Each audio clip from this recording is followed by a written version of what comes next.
विद्यार्थी मित्रांनो, आपण मागच्या तासिकेपासून सागर जलाच्या हालचालीच्या संदर्भामध्ये या ठिकाणी चर्चा करत होतो। त्यामध्ये आपण हालचालीमधला पहिला प्रकार जो आहे तो लाटा या संदर्भाने त्या ठिकाणी आपण त्याचा या ठिकाणी चर्चा केलेली आहे। दुसरा प्रकार जो काही आहे हालचालीच्या संदर्भामध्ये तो आहे भरती ओहोटी। आता भरती ओहोटी म्हणजे काय? भरती ओहोटी ही दररोज व नियमित होणारी हालचाल आहे आणि या संदर्भाने या ठिकाणी आपल्याला त्याची आज चर्चा करायची आहे। सागर जलाच्या हालचालीमध्ये भरती ओहोटी ही दररोज आणि नियमित होणारी हालचाल आहे। जगातील सर्व महासागरात व समुद्रात भरती ओहोटी येत असते। समुद्राचे पाणी ठराविक वेगाने किनाऱ्याकडे फुगवटा करून येते आणि ठराविक वेळेने त्या ठिकाणचे ते पाणी ओसरले जाते किंवा मागे हटले जाते। सागर जलाच्या या हालचालीस भरती ओहोटी असे म्हणतात। दिवसातून दोनदा भरती व दोनदा ओहोटी येते। भरतीच्या वेळी समुद्राच्या पाण्याची पातळी उंचावल्यामुळं समुद्रकिनारा पाण्याखाली येतो व ओहोटीच्या वेळी पाण्याची पातळी खाली गेल्याने किनाऱ्याचा बराचसा भाग त्या ठिकाणी उघडा पडतो।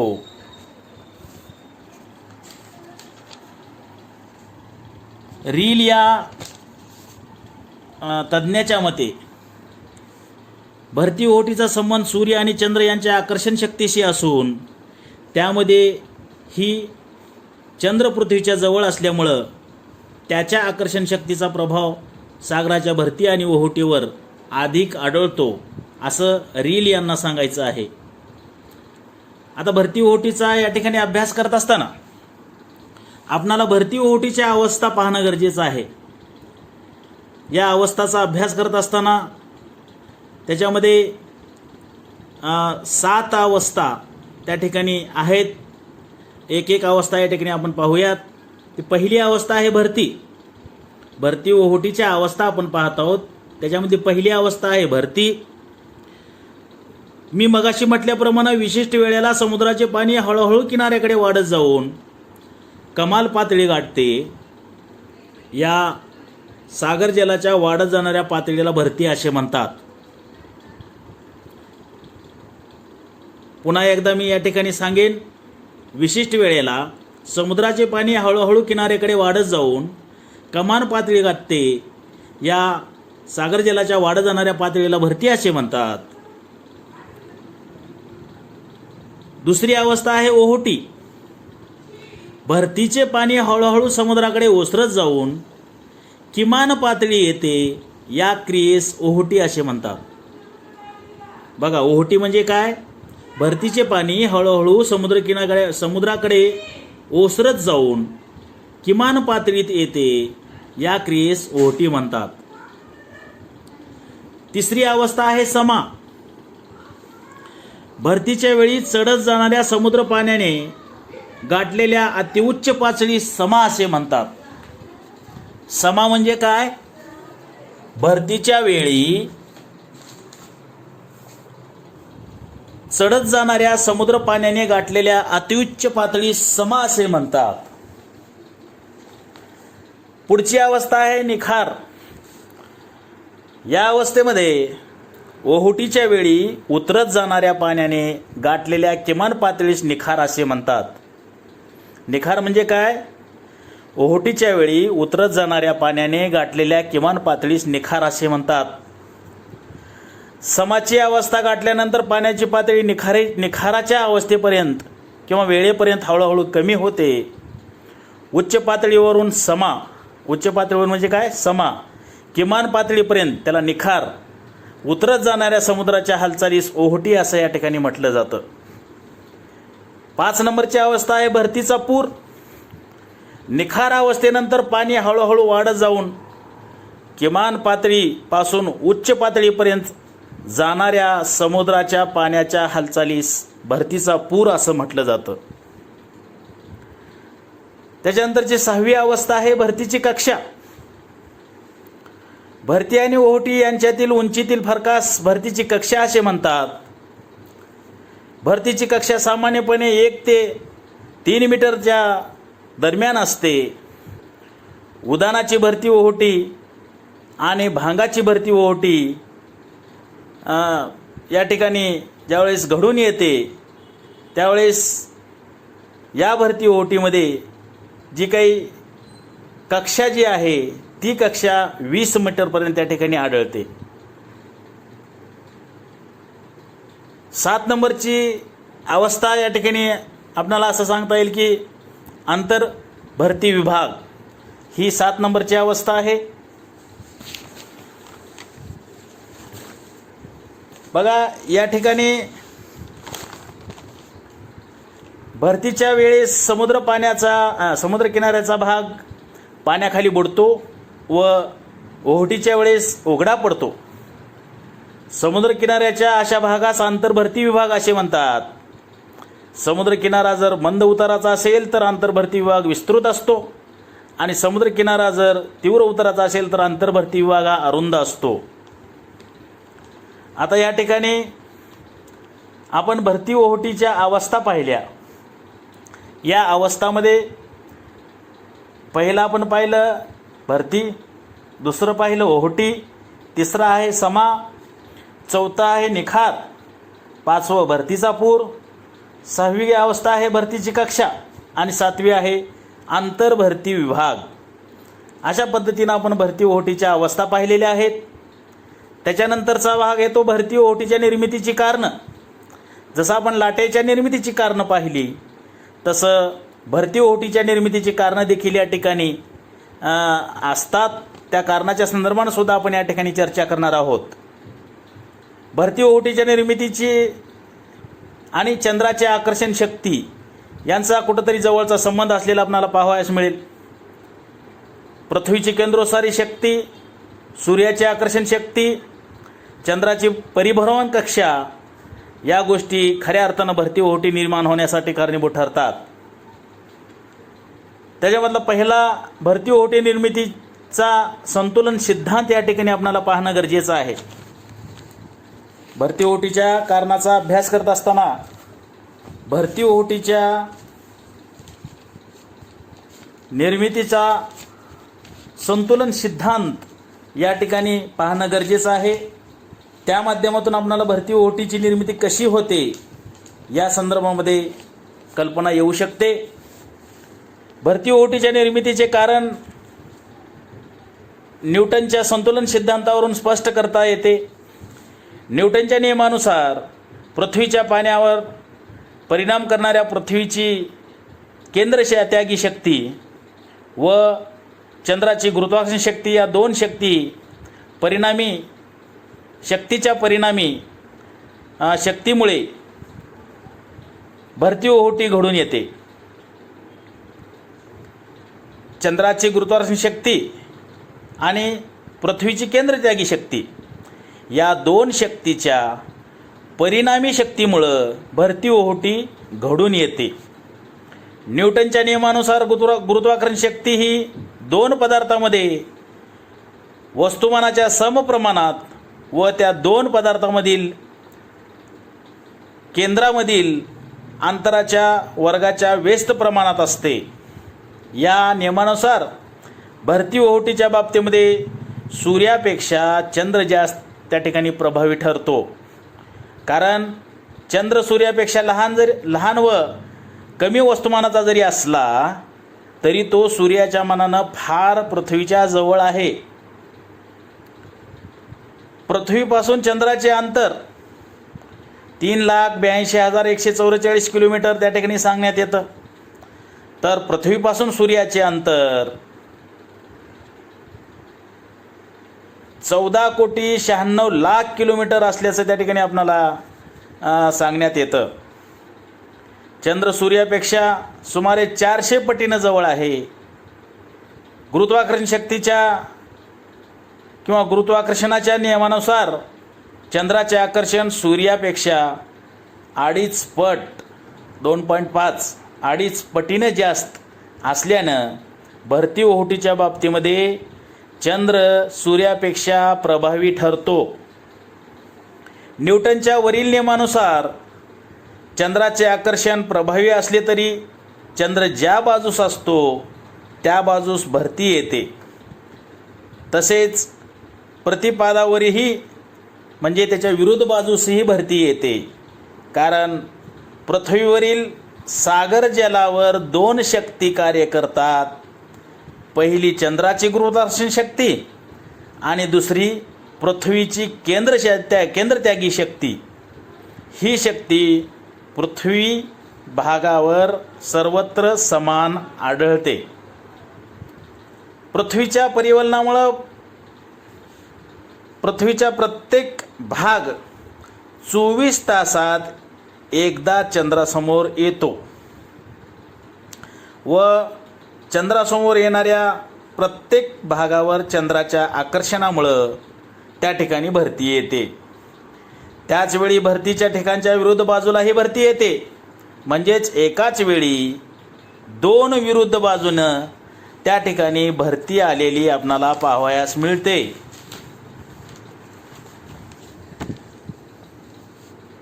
आणि प्रत्येक ठिकाणी 24 तासातून दोनदा भरती येते. एकदा आता बघा आपण म्हटलेला किंवा चंद्राच्या समोर एकदा आणि विरुद्ध बाजूला एकदा येते. म्हणजेच काय, एकदा चंद्राच्या समोर असताना आणि दुसऱ्यांदा चंद्रापासून बरोबर विरुद्ध दिशेला दूर असताना अशा प्रकारे दोनदा भरती येत असते. या ठिकाणी आपण भरती ओहोटीच्या बाबतीमधला भरती ओहोटीच्या निर्मितीची जे काय कारणं आहेत त्याच्यामधल्या बाबतीमधला भरती ओहोटी निर्मितीचा संतुलन सिद्धांत या ठिकाणी पाहिलेला आहे. आता प्रत्यक्ष चंद्राची आकर्षण शक्ती कशी काम करते या संदर्भानं आपणाला जर या ठिकाणी पाहायचं झाल्यावर असं लक्षात येईल. चंद्राची आकर्षण शक्ती बघा, चंद्र स्वतःभोवती फिरत फिरत पृथ्वीभोवती पृथ्वीभोवती फिरतो. आणि त्याला आपण काय म्हणतो, चंद्राचं परिभ्रमण असं म्हणतो. त्यामुळं पृथ्वीचा जो भाग चंद्रासमोर आहे तिथे आकर्षण जास्त असते व विरुद्ध बाजूवर ते कमी असते. पृथ्वीचा व्यास सुमारे 12,800 किलोमीटर आहे. म्हणजे पृथ्वीचा जो भाग चंद्रासमोर येतो तो मध्यभागाच्या मानानं 6,400 किलोमीटरनी जवळ असतो. या उलट विरुद्ध बाजूचा भाग 12,800 किलोमीटरने दूर असतो. त्यामुळं चंद्राचे आकर्षण समोरील भागावर जास्त राहील. त्यापेक्षा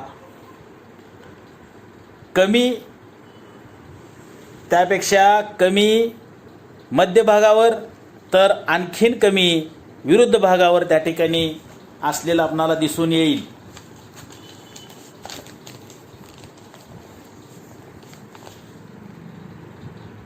त्यामुळे चंद्रासमोर येणाऱ्या बाजूवर भरती येते. चंद्राच्या आकर्षणाचा प्रभाव पृथ्वीच्या विरुद्ध भागाला नसला तरी तेथे भरती येतेच. कारण चंद्र आकर्षणाचा प्रभाव द्रव पदार्थापेक्षा घन पदार्थावर अधिक असल्याने चंद्राच्या विरुद्ध बाजूचा घनभागही चंद्राकडं त्या ठिकाणी झुकतो किंवा चंद्राच्या विरुद्ध बाजूकडील जमीन चंद्राकडे ओढली जाते. मात्र तेथील पाण्यावर चंद्राचा आकर्षणाचा प्रभाव कमी पडल्याने ते चंद्राच्या दिशेने ओढले जात नाही. त्यामुळे समुद्र तळावरील जमीन व पाणी यामध्ये अंतर पडल्यामुळं या विरुद्ध बाजूवर देखील काय होत असते, भरती येत असते. म्हणजे प्रत्यक्ष चंद्र कसा कार्य करतो या संदर्भानं आपण या ठिकाणी चर्चा केली. थोडक्यात साधा आणि सरळ या ठिकाणी मी पुन्हा एकदा सांगेन, ज्या बाजूला चंद्र आहे त्या बाजूला भरती ही जास्त येते.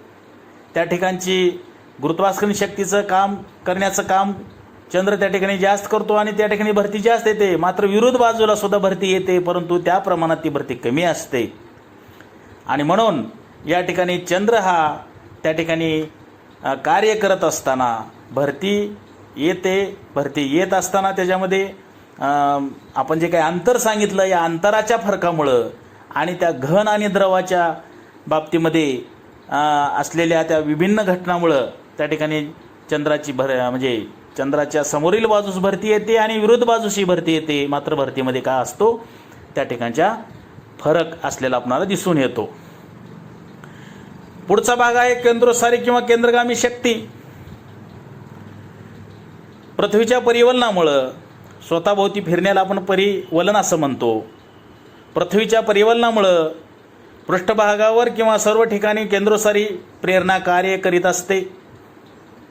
चंद्राची आकर्षण शक्ती व केंद्रोत्सारी शक्ती एकमेकीच्या विरुद्ध दिशेने कार्य करतात. केंद्रोत्सारी शक्ती सर्वत्र सारखीच असली तरी चंद्राची आकर्षण शक्ती सगळीकडे समान नसते. हे आपण आताच पाहिलेलं आहे.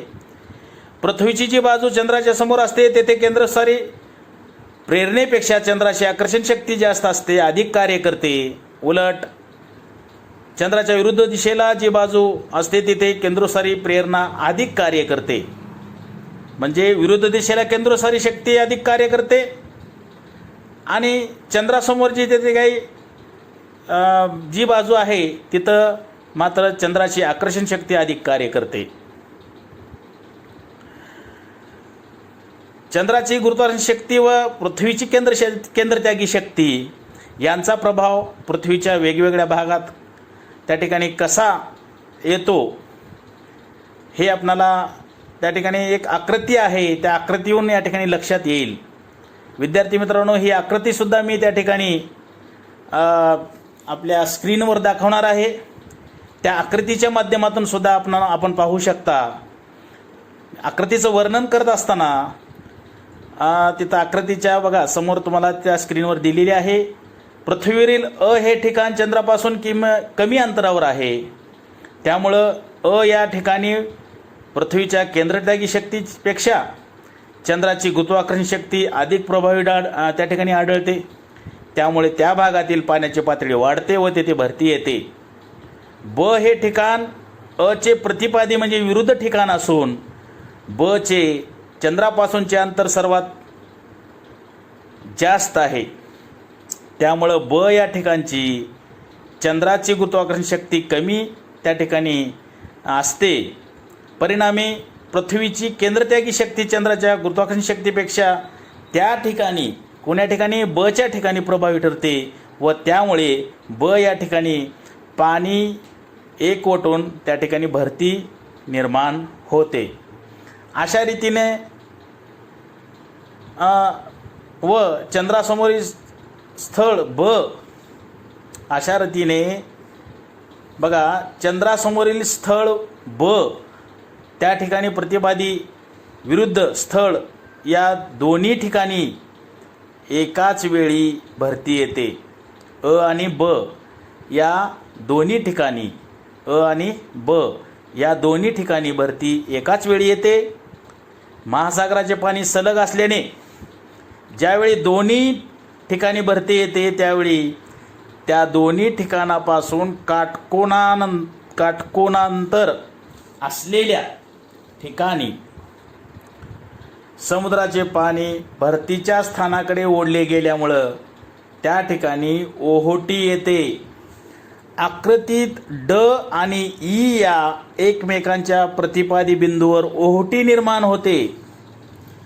अशा प्रकारे आकृतीमध्ये दाखवल्याप्रमाणे चंद्राकडील बाजू असलेली आकर्षण शक्ती व विरुद्ध बाजूवर कार्य करणारी केंद्रोत्सारी प्रेरणा यामधील संतुलनामुळं दोन्ही ठिकाणी भरती निर्माण होत असल्यामुळं या सिद्धांताला संतुलन सिद्धांत असं त्या ठिकाणी म्हटलं जातं. काय म्हटलं जातं? संतुलन सिद्धांत असं त्या ठिकाणी म्हटलं जातं. सूर्याची आकर्षण शक्ती हा एक भाग आहे भरती येण्याच्या पाठीमागं. चंद्राच्या आकर्षण शक्तीप्रमाणे पण कमी प्रमाणात सूर्याच्या आकर्षण शक्तीचा परिणाम देखील भरती ओहोटीच्या निर्मितीवर होत असतो. पौर्णिमा अमावस्या या 2 दिवशी चंद्र, सूर्य, पृथ्वी क्रम बघा. सूर्य, चंद्र, पृथ्वी एका सरळ रेषेत येतात.